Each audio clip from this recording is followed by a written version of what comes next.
bouncing back, Ivan Conway. Can you imagine a 5-year-old? He's excited, he's at home, and he's thinking that his parents are going to take him to the public park and they're going to go swimming. He's all excited. They get in the pool, and he starts to think about how he's going to show off to his parents. He jumps up on the diving board, and he's running towards the edge of the diving board, and he says, "Hey, Mommy! Hey, Daddy! Look at me! Look at me!" And as he goes to do his somersault, he falls and he hits his head. Bam! He falls into the pool. He's choking.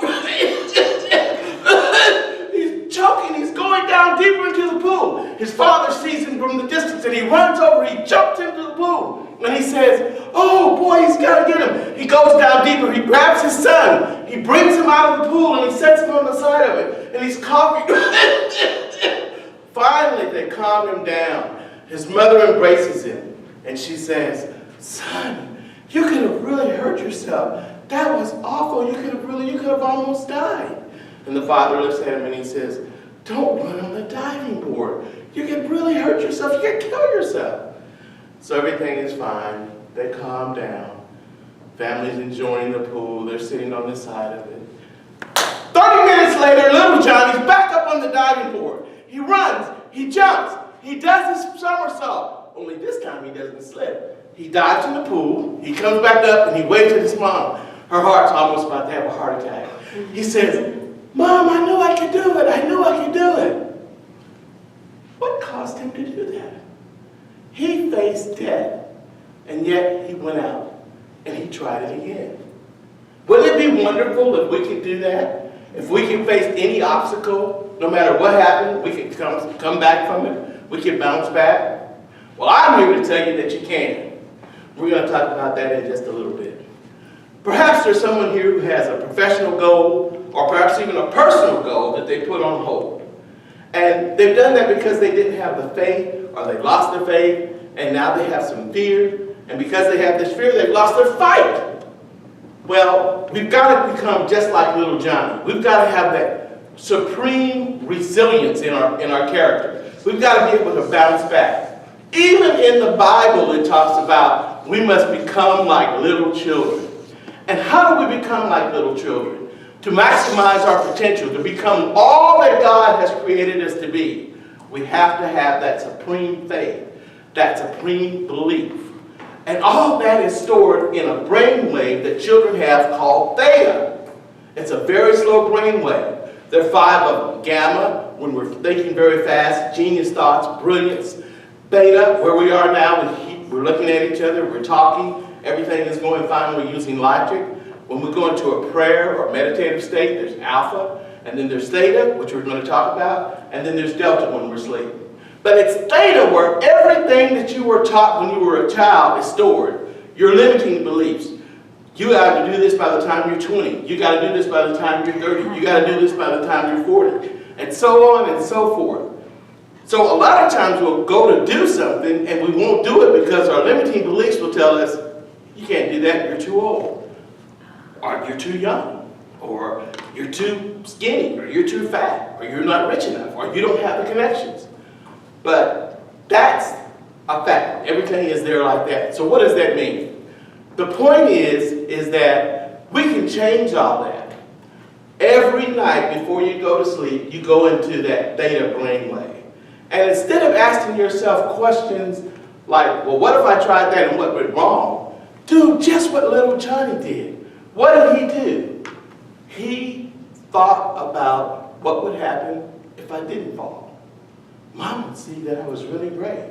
And he was sitting on the side of the pool. He kept thinking, "Well, what if I did do the somersault perfectly? What would happen then?"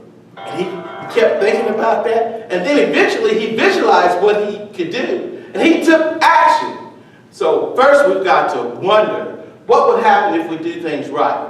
Secondly, we've got to visualize it actually happening. Third, we have to take action. That's all great. And that's wonderful. And you say, "Okay, well, that's wonderful and that's great." But how does that work?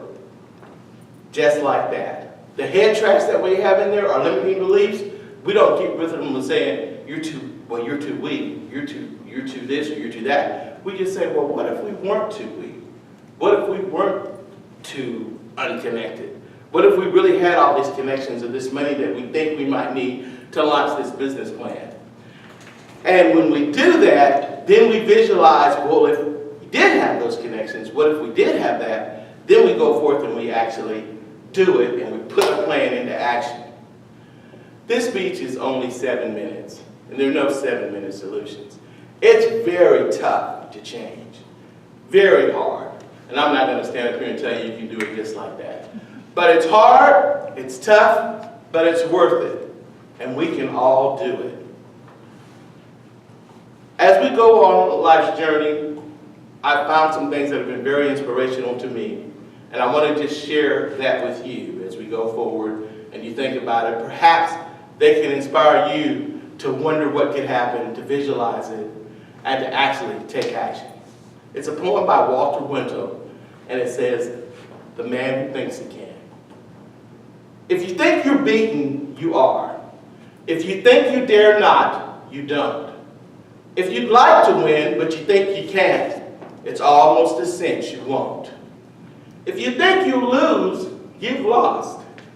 For out in the world we find success being with the fellow's will.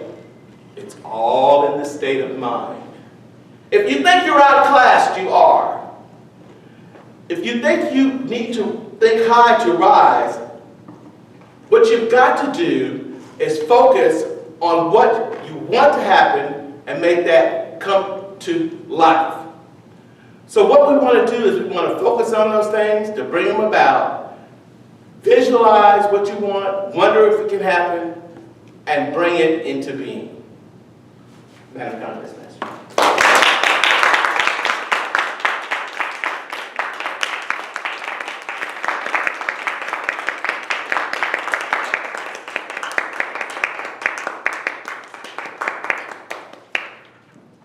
We will now give our speech evaluation contestants, I can't talk, 5 minutes to complete their evaluations.